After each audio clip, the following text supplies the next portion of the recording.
sampurasun. Nah, urang lajeng deui perkawi Sunda lainnya, tapi abi bade ngulas sakedik tentang anu Gunung Sunda teh nya.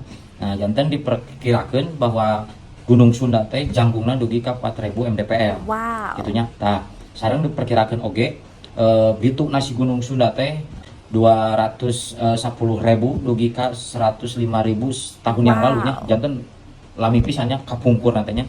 Nah, ku dampakna bituna Gunung Sunda ieu seueur kitunya dampakna salah sahijina nyaeta janten ayana kaldera atau lengkop teh kaldera lah nya, kaldera anu ayeuna mah meureun janten Bandung gitu ya, anu diliputi ku gunung-gunung. Nah, kurang langkung ageung nasi kaldera eta teh 6,5 dikali 7,5 kilometer gitunya. Tah, terus ayana bendungan Citarum anu ayeuna mah Padalarang anu di Padalarang bendungan Citarum eta anu akhirna si bendungan eta janten danau anu danauna kapungkur disebat Danau Bandung Purba.